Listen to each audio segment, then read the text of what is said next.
All right. Well, thank you again, everyone, for coming in. A lot of you just popped in during the prayer. uh, so welcome to In the Company of Stewards. We have some new names today. So to just kind of give you some background about In the Company of Stewards, this is a program put on by LDS or Latter-day Saint or Stewardship that we do every other month. Where we talk about something related to our stewardship, and that can mean a lot of things. So we've had a wide diversity of topics that we have discussed in the past. It's the third Tuesday of every other month. We always record them and put them up on YouTube afterwards. So if you missed one that you're interested in, go back and look through our YouTube channel because we have lots of good things in there.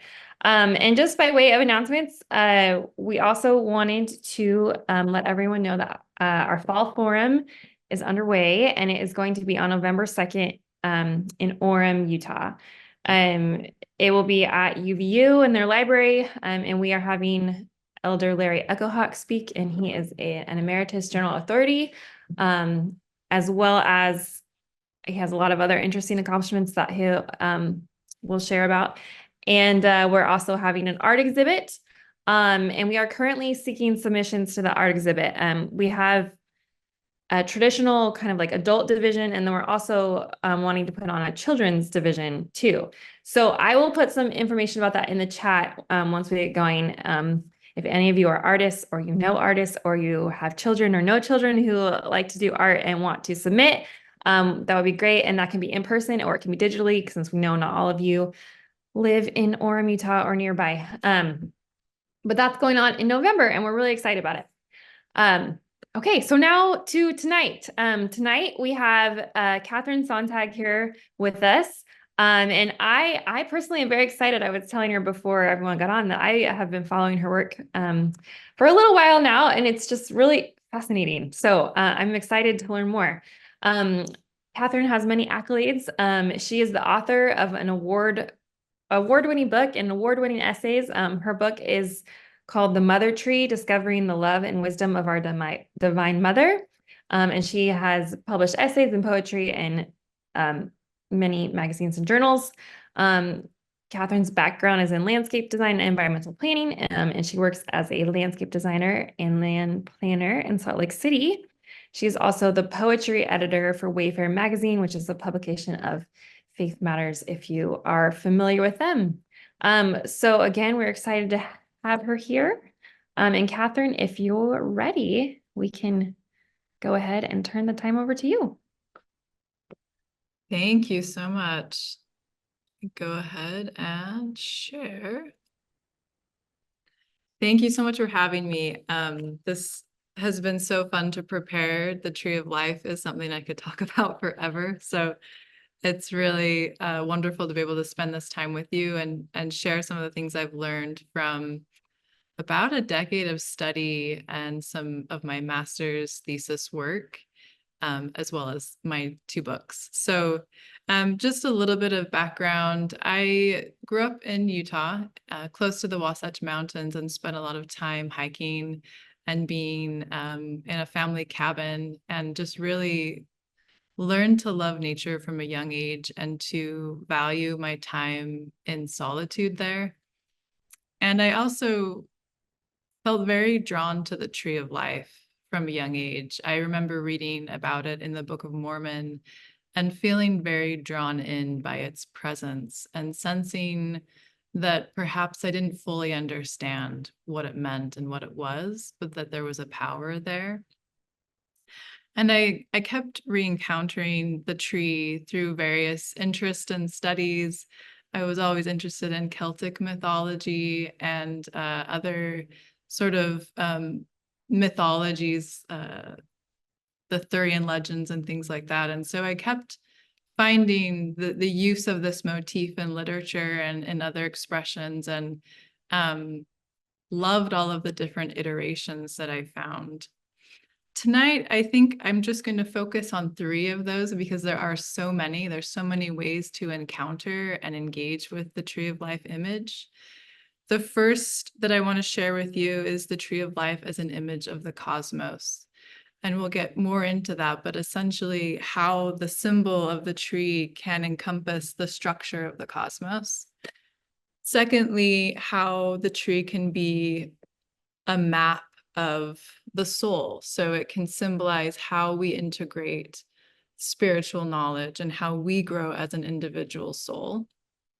And lastly, I want to talk a bit about the divine feminine and how in various cultures and traditions and cosmologies across the world, the tree has been used to symbolize a goddess or the powers and unique traits of the feminine. So I guess ultimately, I hope that you leave this feeling sort of a interest, a renewed interest, perhaps, in the tree of life, that there is a kind of spiritual resonance for you in this image, because it really is a visionary image. It's an image that invites you to engage with it in this sort of imaginal realm, and that realm is the place from which all reality arises. The tree of life is fundamentally an archetype. When we're talking about tree of life, it exists as sort of the original pattern or model. And all of the ways we see it depicted are copies or representations of that original model. And that's what gives the image the ability to speak to everyone, regardless of your background. If you were a pre-modern or post-modern human, there's a resonance with the tree that continues to speak to the human psyche. I think that's a really amazing trait that the tree specifically has.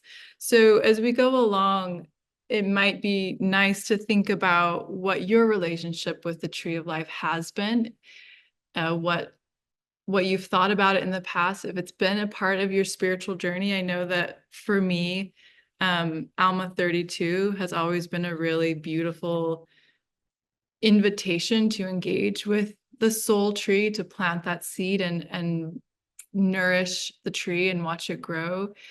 And so that might be something that you consider as we move along. So the tree as cosmic life. There's a really beautiful pattern that we see within different cultures and cosmologies and spiritual traditions of the tree broken down into three main parts. So the root zone, the trunk, and the branches. And each one of those biological or botanical realms representing a part or a plane of existence. So the tree represents cosmic life. It connects the three worlds. Its roots are in the underworld, its trunk on earth, and its foliage in heaven. And it stands for perpetual regeneration, victory over death, and immortality. This is a diagram from my book, The Mother Tree, that illustrates this simply. You have the underworld plane, the earth, the mortal realm, and heaven, which is usually considered the realm of the gods. And through all of those planes, you have that vertical axis, which is the axis mundi, or the world axis. And it just is the line that connects all of those planes, and also the point from which a people or a culture would orient themselves, both spiritually and geographically. So we can see like a vertical axis, axis mundi, being a sacred tree or a temple or a ziggurat or a pyramid or a totem pole. So they serve the same function in their ability to orient a people and to help them identify sacred space. There's a really fantastic book called The Tree of Life, From Eden to Eternity, that's edited by John Welsh and Donald Perry, published through the Maxwell Institute, that summarizes sort of these universal meanings that we find across space and time that the tree of life evokes. The tree of life is a richly evocative symbol seen in sacred art, architecture, houses of worship, and literature throughout the ages and around the world. With its roots reaching downward and its branches extending upward, the tree signifies a mystical primordial linkage between heaven and earth, that is the locus of manifold blessings, reflective of a culture's deepest yearnings. Be it unity with the gods, wisdom, wholeness, renewal, peace, or everlasting life in God's presence. I think we're familiar with some of these from the Book of Mormon. We associate the tree of life with everlasting life, with presence, unity with the gods, presence of the Father and the Son, and the Mother as well. I think some beautiful additions here that we probably don't talk about as much in our tradition is wisdom and wholeness and renewal.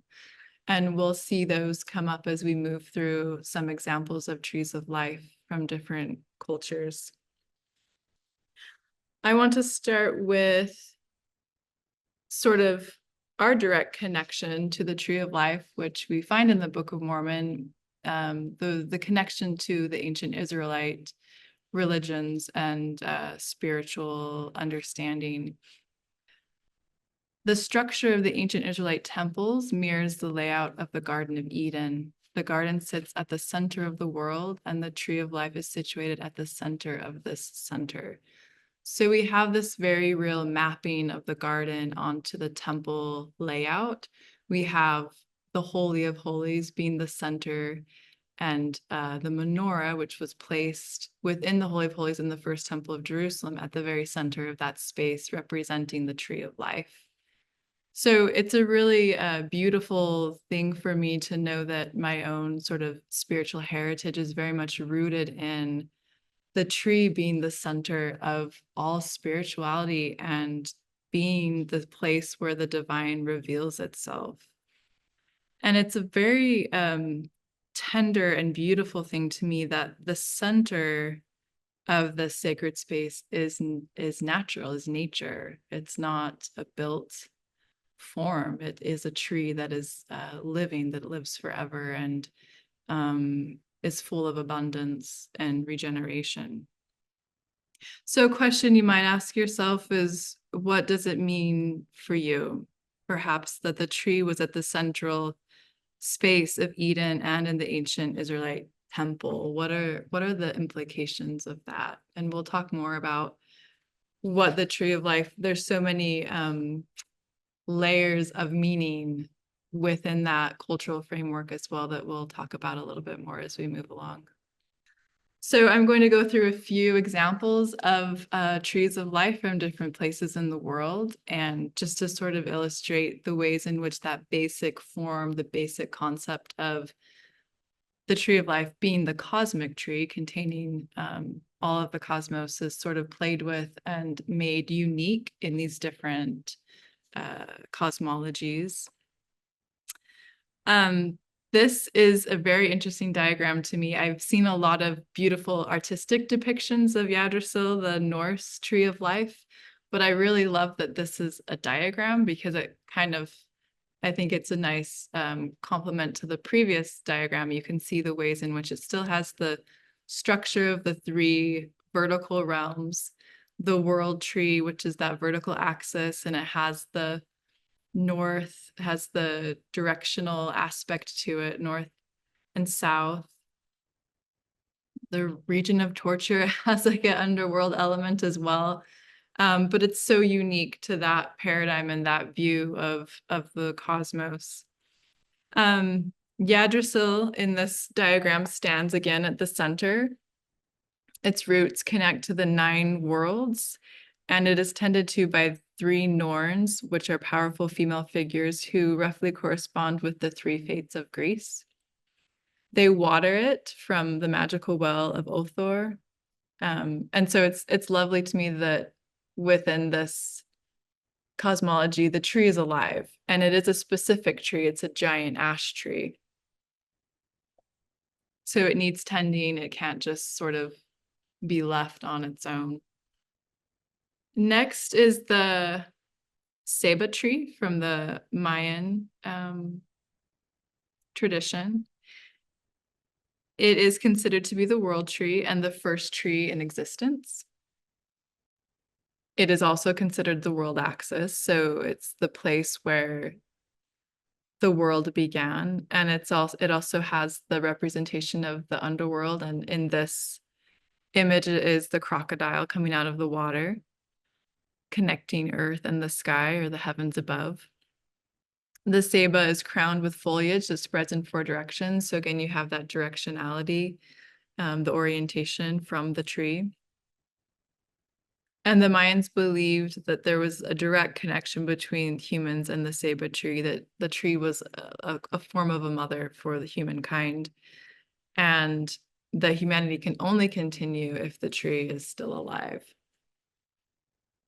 This is the Kadamba tree with the Hindu god Krishna standing underneath it on a lotus throne. You can see him playing the flute. This is considered the center of divine manifestation as well, the center of the world. And here Krishna sustains the life of the universe through the power of his song, and a song draws all beings towards the center where that sacred realm is manifest.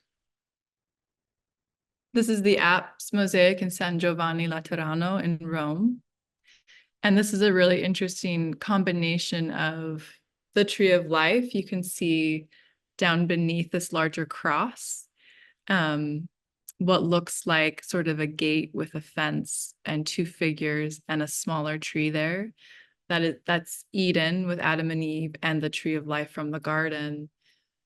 But you have this larger sort of cross above with the 4 rivers streaming down. So this is sort of a really interesting depiction of the cosmic elements of the tree being united with the actual tree of life from the Garden of Eden. And you have Mary and John the Baptist who flank both sides.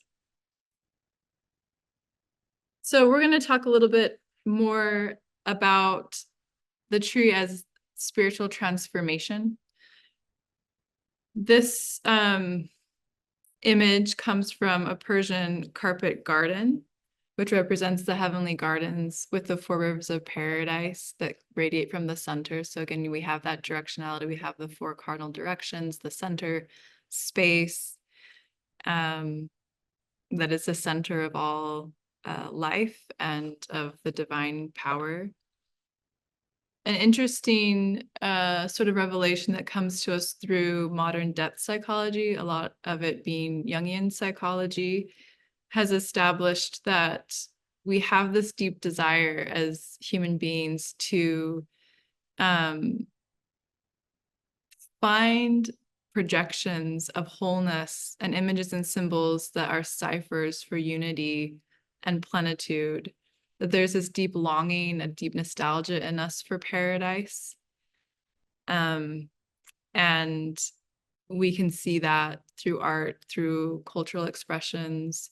And the tree of life is one of those images that fulfill this desire for unity and wholeness, and a return to wholeness that was felt or expressed through a time and a place that was pre the fallen world. A really beautiful example of this is the use of sand paintings by the Navajo, the Dene people, to aid an initiate in a spiritual healing journey. There's some really lovely symbolism that we recognize here from our previous look at trees of life. I'm not going to go into too much detail about it because there's a lot to sort of go over, but this becomes a very personal and intimate experience with the Axis Mundi, or this path of transformation that is bounded also in sacred space. So the bounded area that you see, that is the white area, is equivalent to the interior of a temple. There's a way in which the initiate enters a space that is supportive of being able to navigate trials and to reconcile polarities. So you'll see the curve along the stalk there, along the corn plant, the giant corn plant that's going up the center, represents the feminine, and the zigzag line above represents the masculine. And then above you have the bird of happiness that signifies ultimate freedom, transcendence, and flight. So there's this very real feeling of ascent, moving through difficulty, trials, reconciling polarities to arrive at a place of transcendence. This is an upside down tree, which I think is really fascinating. This tree was created by the Kabbalists, so a tradition of medieval Jewish mysticism. And they believed or understood creation to be the outward manifestation of the inner world of God. They used the image of the inverted tree to exemplify this idea. For this, just as the seed of the inverted tree is, for just as the seed contains the tree and the tree the seed, so the hidden world of God contains all creation, and creation is in turn a revelation of the hidden world of God. So in this iteration, you have the roots above and sort of a sun radiating from behind those roots and emblematic of the light of the divine, sort of as a seed, as the root, as the source that is disseminated downward. And there are branches, fruit, and growth that come from that expression into the world. But I just really love that idea that, I mean, I think, we have our own sacred text that supports the idea that creation denotes that there is a God, right? Creation is the ultimate sign that there's divine power and that there's sort of a love that runs through all things and a presence there. I think this takes it a step further when you consider creation to be the expression of God, but to be the inward, the inner world, that hidden world. And so what can we learn about deity from this world that's all around us, from essentially the realized imagination of the divine all around us? Roger Cook wrote a fantastic book about the tree of life. And in that book, he talks about the tree in many different forms, having many different specific purposes within art and culture and religion and a spiritual path. One that he explores is how women, or the woman and tree, are alike and embody the great earth mother, which is also an archetype. So it's essentially like this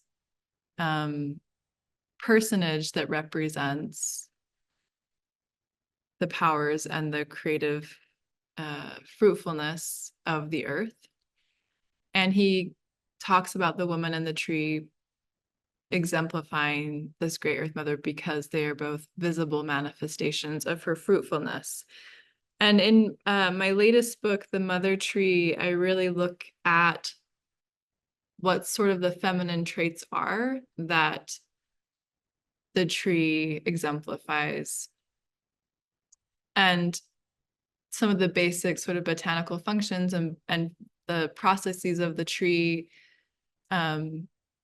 express these really beautifully. The way that the tree cycles nutrients, sugars, and water, how it uses what is in the ground, the rot and decay to generate new life, and how it integrates and sort of cycles through seasons of abundance and dormancy. So some of these traits, which I found really to be archetypal as well. So looking at yin and yang, looking at different very ancient understandings of the polarities of masculine and feminine, these are some of the ones that really stuck with me. So feminine traits that are archetypal being interconnectedness, relationality, the cycling of birth, death, and regeneration. A cyclical approach to spiritual transformation, so periods of ascent and descent, using darkness as a tool for growth. Absorption, passivity, chaos, fertility, abundance, and the ability to integrate ways of knowing. So from the heart, from the mind, from the body, how all of this integrates into a deeper kind of wisdom and embodiment in this world.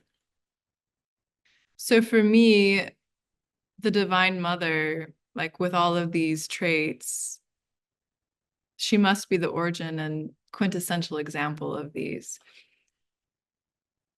This is a pretty striking image of a sycamore fig. And like most figs, they exude a milky sap. So there's this direct connection between the mother goddess and figs. And in ancient Egypt, they were connected directly to Isis and Nut, the goddess of heaven, and Hathor, the cow goddess. And according to Roger Cook, again, these are all epiphanies of the Great Mother. We see this really lovely connection of Mary, the mother of the Savior, to the tree of life that comes from the Orthodox tradition. This is from Akathist hymn. This text says, "Happy the soul in which Mary, the tree of life, is planted. Happier the soul in which she has acquired growth and bloom.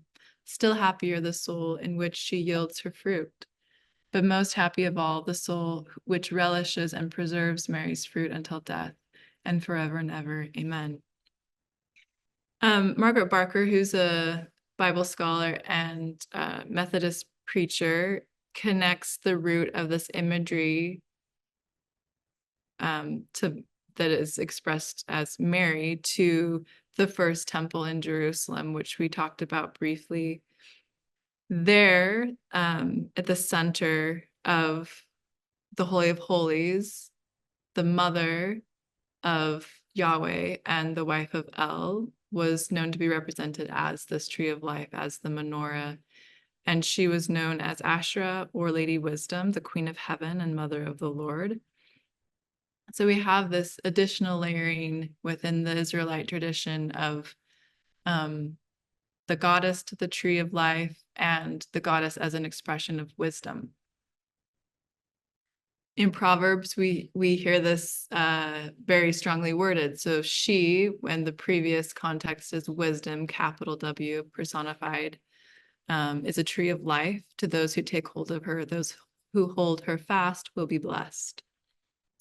So this is something that I sort of explored in my book. You know, what are the implications for this connection of Asherah and her symbol as wisdom to trees and their botanical structure and their symbolic structure. So, you know, why is wisdom feminine? Why is it a tree? These were all questions that I really enjoyed exploring. So this is our last tree image. This was a really beautiful one I found when I wrote my first book, which is a collection of poetry, which is Asherah, and it comes from an archaeological site on the Sinai Peninsula in present-day Egypt. Archaeologists believe that it was an Israelite trading post or oasis, and it revealed two large pithos jars, which were jars that held water or liquid. And here we have the tree of life that represents the goddess Asherah and two caprids or goat antelopes that flank the tree and eat from its leaves. And then we have Asherah, who's resting on top of a lion. The text that they found inscripted on the jars talk about its early Hebrew script and talk about Yahweh. I just really love how stylized this tree is and just how beautifully abundant it looks. So Margaret Barker again is talking about wisdom and perhaps some of the power in wisdom being depicted as a tree, why that connection was there. And based on what we know about the tree being sort of the symbol of cosmic structure as well as spiritual ascent and growth, she believes that these images that were used to depict wisdom address such questions as the relationship between the human and the divine, the means of apotheosis, the stewardship of knowledge, and the power which knowledge gives to transform or destroy. Within that structure of the tree that we saw, the diagram that came from my book, we can also sort of play with symbolic layering. I talk a lot in the book when I'm talking about this transformation path, that the underworld, the shadow realm that is largely like the realm of the ancestors, can also represent our internal sort of shadowland, the space where we go inside to work out problems, to work through our grief, to work through ancestral trauma, to sort of regenerate, to let things die that need to die and birth things that need to come forth. And then those things are manifest in the realm of the trunk, in the mortal sphere. And those things in turn affect our view of heaven and our ability to receive sort of this divine wisdom that can give us greater light and knowledge. So in that whole process of movement between the zones, right, they're not static, they're in communication, they're in relationship. We're able to reconcile polarities and have those work together to reach our full potential. So the masculine and feminine, the divine and human, these are opposites that work together for our good, and understanding that, whether you're male or female, however you identify, there are these aspects within each of us, masculine and feminine energies and ways of orienting ways of perceiving the world are there and are beneficial for all of us. I think this understanding for me, this connection to the feminine through the tree of life, has taught me how important it is for us culturally and religiously to honor the feminine, to understand what it really is, and to understand its potential, its role in the creative powers, and its role in being sort of at the center of how we're able to be alive in the world and balanced and in harmony. I really love this quote from the Book of Wisdom, which is also known as the Wisdom of Solomon. It dates from the mid-first century BCE, and it sort of paints the picture of what wisdom is. I think that's always a question I have, what is wisdom? Not from my perspective, perhaps, but maybe from a more divine perspective. This is part of the larger paragraph. To know the structure of the world and the activity of the elements, the beginning and end and middle of times, the alternations of the solstices and the changes of the seasons, the cycles of the year and the constellations of the stars, the natures of animals and the tempers of wild beasts, the powers of spirits and the reasonings of men, the varieties of plants and the virtues of roots. I learned both what is secret and what is manifest, for wisdom, the fashioner of all things, taught me. It was a really sort of lovely and incredible breakthrough for me to understand wisdom as understanding the whys and hows of creation. The wisdom was getting sort of a peek into the mysteries of God, and that so much of why we're here, I believe, is to understand creation and understand that we're part of it and that we're not separate from nature, and that it has so much to teach us, and that there's so much of both the Divine Father and the Divine Mother in the cycles and the seasons and the patterns that we find. So I'm going to leave you with two quotes from my book, if that's okay. These are hopefully sort of summarizing statements that at the end of my book, sort of the things that I was able to tie together from my studies, and specifically the beautiful realization I had that the tree invites us to greater healing and to greater wholeness. With all that the tree symbolizes, immortality, the divine center and source of life, sustenance of life, life everlasting, wisdom, the abode of the gods, the ascension of the soul, we learn what it means to uncover our true identities, to be healed and whole, sovereign children of the Divine Father and the Divine Mother. The tree of life is the mystic center, the point of absolute beginning, and it is the point to which we seek to return. As such, it is the ultimate source of reality, the one cosmic point from which we can orient correctly.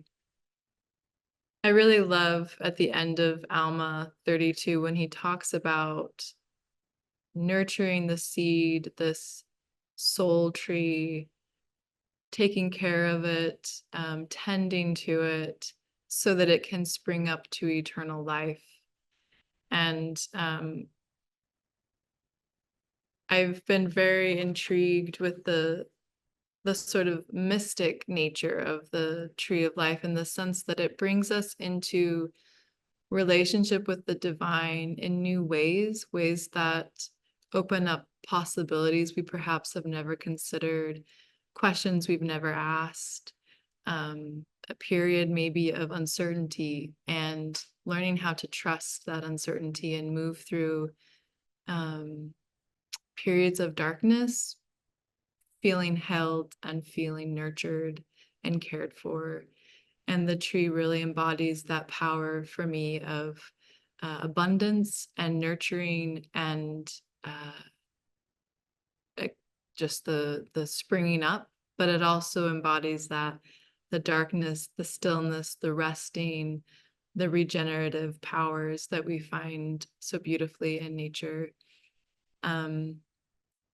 So yeah, that's sort of my presentation. Thank you for listening. I know this is stuff that I've thought about for a long time. It might be very new to some of you, so thank you for enduring and listening, and I appreciate you being here. Yeah, well, thank you so much, Kathryn. I was taking notes. So I'm gonna go watch the recording again when it's available. I love that the imagery of what you said at the very beginning about like the trunk is earth, right? And the roots are the underworld and the leaf foliage was heaven. I think that is so beautiful. And it's interesting to see how all these cultures have such similarities. I think that is neat that we're all kind of tied together, even if we may not realize it.